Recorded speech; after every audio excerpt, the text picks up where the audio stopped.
Hi! Welcome to Bookbox. Don't forget to subscribe and tap the bell icon to get our latest videos.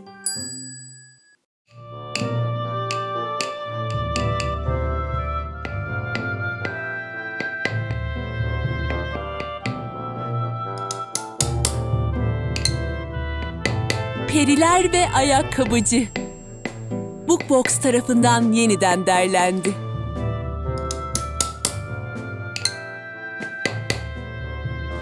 Peter Schumacher her ne kadar çok çalışkan ve köydeki herkese nazik davranan birisi olsa da ayakkabıcılıktan hiçbir zaman yeterince para kazanmamıştı.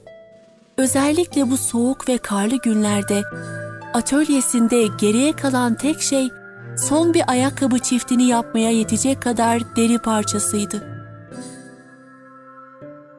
O akşam Peter değerli derisini özenli bir şekilde kesti ve parçaları sabah dikmek üzere kenara koydu. Ertesi sabah güneş doğdu ve Peter çalışmaya hazırdı. Fakat büyük bir sürprizle karşılaştı. Zarif bir şekilde hazırlanmış bir çift ayakkabı tezgahın üstünde duruyordu.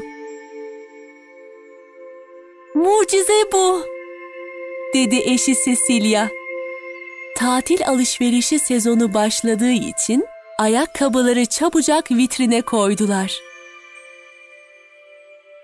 Şansa bakın ki ayakkabılar titiz bir müşteri olan Sniggins Hanım'ın ayağına tam uydu ve bunun karşılığında çok para ödedi. Peter kazandığı parayla 2 çift ayakkabı yapmaya yetecek kadar deri satın aldı. O akşam deriyi kesti ve parçaları masanın üzerinde bıraktıktan sonra yatağına gitti. Şık bir ayakkabı tasarımını hayal ederek uykuya daldı.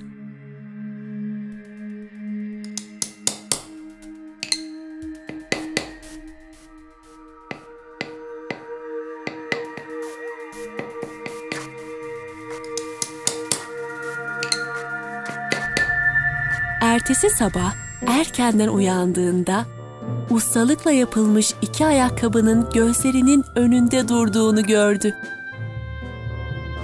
Sanat eseri olarak görüldükleri için müşteriler bunları hemen satın aldılar. Peter artık 4 çift ayakkabıya yetecek kadar deri alabilirdi.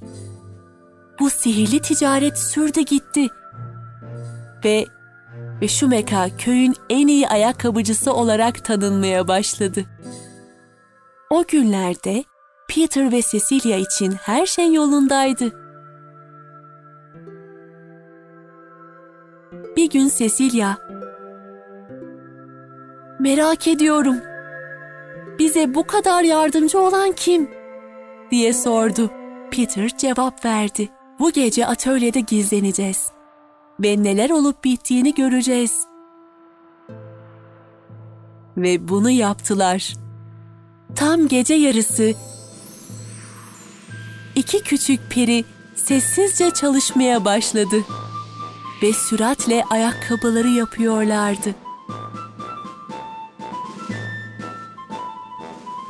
Eski püskü şeyler giymişlerdi ve hatta kendi ayakkabıları bile yoktu. Gün doğmadan önce zaten gitmişler ve o gün satılacak olan ayakkabıları bırakmışlardı. Peter ve Cecilia bu küçük perilere minnettar kalmışlardı. Ama bu soğuk havada çok çalışan periler için endişelenmişlerdi. Peter 2 küçük peri ayakkabısı hazırlamaya başladı.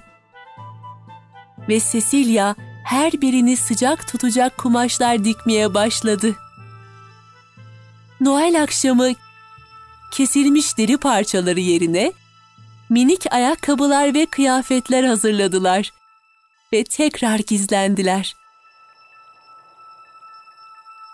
Gece yarısı periler tekrar ortaya çıktı. ve yeni kıyafetleri gördüler. Bir anda kendi etraflarında balon oluşturdular. Öyle mutluydular ki kahkahalar attılar ve pencerenin önünde dans etmeye başladılar. Sonra bir daha hiç görünmediler.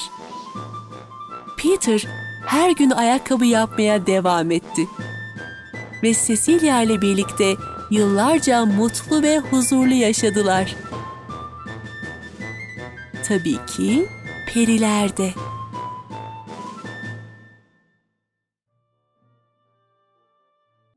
Hey there! Don't forget to like and share this video. Also, please leave your comments below.